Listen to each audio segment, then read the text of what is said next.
This message comes from Mint Mobile. Starting at $15 a month, make the switch at mintmobile.com/switch. $45 upfront payment for 3 months. 5 gigabyte plan equivalent to $15 a month. Taxes and fees extra. First 3 months only. See terms. Okay, so it is, 7 something in the morning. I am sitting at my kitchen table. I have a Happy Light is what it's called. It's maybe the size of like a laptop screen, maybe a little smaller. It has like a gentle but strong glow on my face. And then I have like next to that a regular spiral notebook from like the dollar store with like a pencil that I probably have from like 3 jobs ago that I'm using to journal. And the timer on my light tells me I have like 5 minutes left. And then I've got a nice cup of black tea with cinnamon and clove. Feels very wintry. Yeah, and so I'm just doing my thing. This is what I'm doing every single morning, no matter what, because it keeps me from acting a fool. I will be the first to admit it. I am not my best in the winter months. It feels like every day is a fight. A fight against the cold weather, a fight between my wallet and the demands of the holiday season, a fight with the snow, and, of course, a fight against the shortened daylight hours. But this winter, I changed my game up, and it's turned the wig around on my winter. I am a new woman, and it's all thanks to a new morning routine I started 2 months ago. Okay, now I'm outside. I am taking just a shorter walk today because I'm going into the office and I have to do some stuff at home before I do that. So I'm like making moves. We're moving quickly today. I gotta go. It's 32. It says it feels like 24, but I don't think that's true. I think it feels like 40. This is how I feel, though, about my morning routine. It's like even if I wake up and I don't feel like doing it, I just be like, Brittany, trust the process. And I trusted it, and here we are. I call this my sad morning routine, as in my SAD morning routine. It took me almost 30 years to realize I was one of an estimated 10 to 20 million people in the United States with symptoms of SAD, or seasonal affective disorder. Seasonal affective disorder is a condition that occurs usually every year as the days get short and dark, and people have a very predictable set of symptoms. That's Dr. Norman E. Rosenthal. He's a clinical professor of psychiatry at Georgetown Medical School. Usually they overeat, especially sweets and starches. They gain weight. They withdraw from friends and family. They feel down and bad. So this happens regularly year after year. And when the days get longer again on the other side of winter, they begin to feel better. That's the typical picture. Dr. Rosenthal is well-versed in SAD because he's the person who researched and formally identified the condition in the 80s. He also helped pioneer the use of light therapy, like the kind I use at home to treat symptoms. Because this was a condition, illness, hiding in plain sight. Everybody thought, well, everybody feels lousy in the winter. And they didn't make the connection between a set of symptoms that they had and the connection with the light and the possibility of helping themselves with light.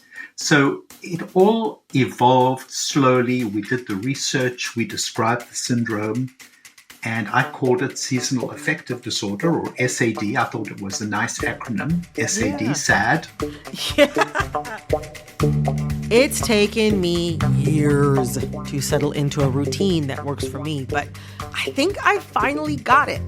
From sitting in front of my light box to moving my body in the morning, each step is especially geared to fight my yearly case of the winter blues, my seasonal slump. I know what's working, but I'm not too clear on why it's working. So I called up the OG of seasonal affective disorder himself to get his read on my routine and hopefully find some new ways to think about the winter months while I keep it pushing. I decided to have a smoothie today for my nutritious breakfast because I'm kind of in a hurry. It's a good way for me to get fiber, protein, and not too much cleanup, and like something I can kind of sip on while I'm doing other stuff getting ready this morning. So here we go.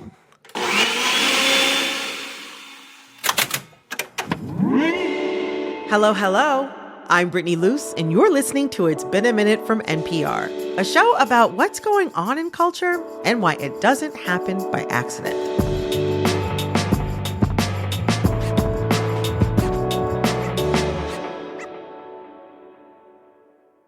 This message comes from LinkedIn ads. One of the hardest parts about B2B marketing is reaching the right audience. That's why you need LinkedIn ads. You can target your buyers by job title, company, role, seniority, and skills. All the professionals you need to reach in one place. Get a $250 credit on your next campaign so you can try it yourself. Just go to linkedin.com/NPRpod. That's linkedin.com/NPRpod. Terms and conditions apply. Only on LinkedIn ads.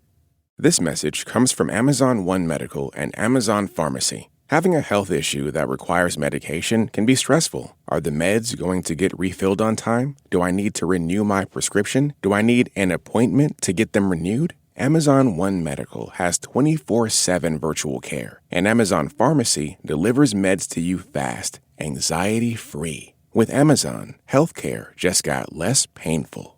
This message comes from LinkedIn, who knows how even one hiring nightmare can ruin your small business dreams. That's why LinkedIn Jobs' new AI assistant uses insights from over 1 billion professionals to create a personalized shortlist of the best applicants, and even finds candidates you would have otherwise missed, so you can hire right the first time. Start hiring with LinkedIn and post your job for free today at linkedin.com/NPR. We're excited to share that in celebration of her 50th anniversary hosting Fresh Air, Terry Gross will be a guest on The Late Show with Stephen Colbert. Tune in on Thursday, January 8th on CBS.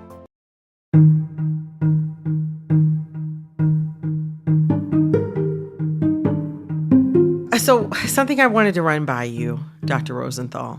I have suffered from SAD like most of my adult life. So over the years, I have worked to develop something kind of like a toolkit that I've been using to get through SAD. It's a very specific morning routine that is tailored to helping me fight the symptoms that I usually feel this time of year. So the first thing I'm going to talk to you about is the light box, which I know you know a lot about. Mine is a small lamp with a bright light that sits on my kitchen table, and it mimics actual sunlight while I sit in front of it. And I journal in front of my little lamp, my little SAD lamp, every morning for about 20 to 30 minutes over some freshly brewed tea. And it has helped me so much. This year, I started it literally the Monday after daylight savings time.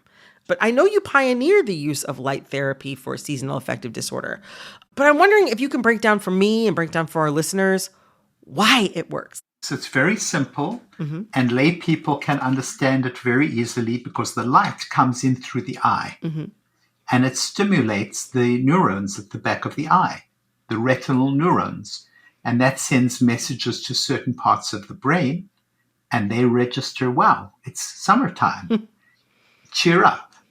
And that is how it works. That's very simplistic. But that's the bottom line. So it's like the light hits the eye and kind of makes you think that it's summer. Hits the retina and it triggers the release of chemicals that improve mood, energy, and all the things you're lacking. I'm traveling soon to go visit my family, and I will be bringing my lamp with me because I don't want to miss a morning. Another part of my morning routine, at least during the winter, to kind of defeat SAD, as you say, is getting some physical activity, whether it is cycling on my stationary bike in my bedroom or taking a walk for, 20 minutes to an hour. A lot of times when I go on my walk, I talk to one of my best friends who gets up early and we chat. But it feels like a mental and physical reset that kind of allows me to start the day with clarity. Like, I don't know, the way I described it to our producer, Corey Antonio, is like, I feel like if I wake up with cobwebs, like physically moving my body kind of shakes them kind of shakes them out. At least that's how it feels to me. I'm curious about if there's like a recommended type of physical activity that helps fight the winter blues. Well, your morning routine is not a lot different from mine. When I get up, one of the first things I do is to sit in front of my lights. And you can do whatever you want. I check my emails, or maybe I make my notes, write down some jottings about things I want to write about, and do that for like 20 minutes. And then I meditate every morning. That's another thing I do. And then I'm out and walking. I walk my little dog, and I'm walking outside, and I'm feeling no pain. It's very pleasant. I have to agree. It is very pleasant. I often get up in the morning and walk before work. As long as it's not raining or super icy outside, because it can get very cold, I will try to bundle up and get out, just because it's like a good way for me to keep up with a friend. Sometimes I listen to a podcast or audiobook or music. But I find that also for me, even if I know I'm not going to be very social on a given day that I go out for a walk, I know I'm going to run into neighbors and see the usual crossing guards and have these kind of like, I don't know, low stakes, light interactions that I find really help me to feel better. My parents live in the suburbs where I'm also from. Whenever I go home to visit them and I still get up and do my walk, it's very different because nobody is outside. And so I still enjoy the sunlight, but the social aspect of seeing people on my walk is kind of gone. Well, I think you're doing all the right things, connection, community, light, exercise, walking, just the moving of your muscles, even when it's bracing and cold. I agree, if it's very dark or rainy, not so great. But I rarely skip a morning walk. Wow. Oh my gosh. I'm like so glad that my morning routine is really stacking up. I'm going to send this to my therapist and be like, see, I told you, girl, I'm following directions. Tell your therapist I approve. A plus, A plus. Well, after I take my walk, I do my journaling, I have my tea, I also make time to make sure that I eat a balanced breakfast. Protein, some fiber, and something fresh on my plate. Now, I don't get very intense about it. It's kind of like whatever is around. If it's leftovers, then I'm eating leftovers from what I had from dinner the night before. If it is some boiled eggs and some fruit and like some peanut butter with toast, then I'll have that. If I'm short on time, then I will have, a smoothie or a yogurt bowl or something. I feel like, especially as I get a little older, that as I'm approaching middle age, if I don't have enough to eat in the morning, then I'm feeling kind of like lightheaded and confused. How does food play a role in how people can help mitigate the symptoms of SAD? It's so important. And it's just, as you say, I will always load towards the protein.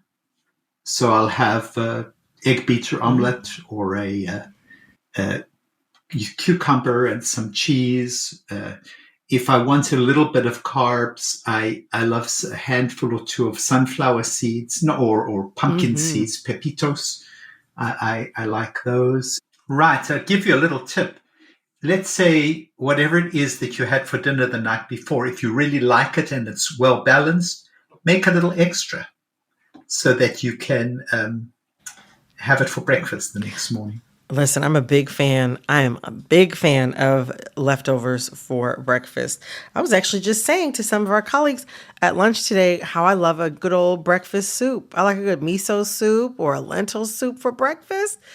I don't have a microwave. My apartment didn't come with one. But soup is something you can just put it in the pot, and in a few minutes, I have something warm and comforting to eat that feels a lot better than something cold, especially on days like this. Well, what I'm picking up from you is that you're very mindful of things that you do that can change the way you feel. And I think this is one thing that I try and teach my patients, and that is, do things that are healthy and that make you feel good and that connect you with other people. I love the fact that you're greeting the crossing guard and the various people in the morning. With me and the dog, I'm going to be greeting other people with their dogs, and the dogs will greet each other, and it's kind of a sense of community. Oh, that's so nice. That's nice. Maybe one day I'll add a dog to my morning routine. We'll see. We'll see. Now, I will say there is something else that's not part of my morning routine. Now, it used to be, Dr. Rosenthal, it used to be part of my morning routine. But now something that I make sure that I do not do is look at social media. You could be the most famous pop star in the world and you could drop an album overnight, or a celebrity could announce, their divorce first thing in the morning. Basically, if no one texts me about it or calls me multiple times about it, I will have no clue. Like when I wake up in the morning, I used to love to open social media and scroll it and look in the bed and spiral out and feel like not wanting to get up. But I noticed how much better I felt when I didn't look at social media. And not just so much for me, it wasn't so much about like just not looking at my phone. It was like I realized I had to replace it with other activities. And that made a really big difference for me. When you discovered SAD, though, like we didn't have this culture of immediacy around tapping in online, basically, as soon as you wake up. How has social media changed the conversation around seasonal affective disorder? Well, I think that the benefits you get from direct connection with people where there's like a real genuine connection when you're talking with somebody, is much superior to one's mood than 1,000 strangers. And so I will get on the phone, and while I'm walking I will possibly talk with my sister or my son or somebody who I really want to hear about and want to hear how they're doing, and so on and so forth. So I'll use the phone, but it's really to connect with real people that I have a real relationship with, that enhances the way I feel about myself and my place in the world, as opposed to however many people there are out there whom I don't really know. I mean, I think these are probably wonderful people, but there's just not enough hours in the day, if you know what I mean. I know exactly what you mean. I mean, you're talking about prioritizing the real bonds that you have with real people who are in your life, as opposed to these kind of parasocial bonds that can be fun for entertainment, but maybe not the first thing that you should be thinking about as soon as you get up in the morning. But I will say, in defense of social media, that it has been a vehicle for spreading the word, for example, even about SAD. There have been SAD groups on social media, on Facebook, where they exchange tips with one another about how to do the lights or what works or what doesn't work, and support one another as they're having a hard time getting out of bed or whatever the case may be. So I do want to say that it has a really significant upside if you use it properly. Oh, I love that. I mean, now that I think about it, in so many ways, I feel like I spend a lot of winter just kind of fighting the season. I don't want to be cold. I don't want to slow down. I don't want it to be so dark. We've discussed the ways in which winter causes some of us to feel not so great. What are some ways that we can embrace winter and its unique gifts? That's such a wonderful question, because, I think that's partly what the holidays do. There's family, there's get-togethers, there's special events, there's community, the exchanging of gifts, the colors of the ornaments on the Christmas tree or the Hanukkah menorah. All these things are ways of saying we want to embrace the season. We don't want to just let it go and be a miserable season. We want to make it something special. Some people get away. Some people go into the winter. Like my son and his family are going skiing. They're entering into the winter, So I think we do whatever is going to make us joyful, whatever is going to work for us, because everybody's different. But beware of getting under the covers, putting the quilt over your head so that you don't get the light, isolating, cocooning. Try not to do that, because generally that isn't associated with upbeat mood. So when I open the curtains And if there's light, even if it's a winter day and the light is coming off the snow, I feel, wow, here is the light. It's another day. It's something to celebrate. Every day is like a little celebration that we're still alive, that we can still enjoy the light, Dr. Rosenthal, thank you so much. It's an honor to speak with you. And yeah, thanks for bringing SAD into my life. It's given me something to be able to work from in terms of caring for myself. And I don't think I'm alone in that. So thank you. Well, you've cheered me up because you obviously do a lot to make yourself feel better, and that makes me feel better.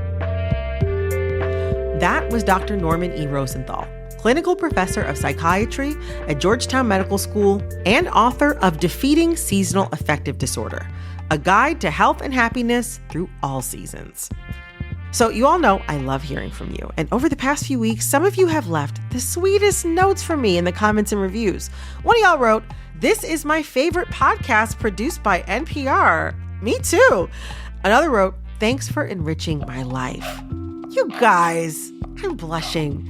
And if any of those comments resonate with you, I would love, love, love it if you rated and reviewed this show wherever you're listening. It helps other people find the show, and that means this community we're building will get even bigger.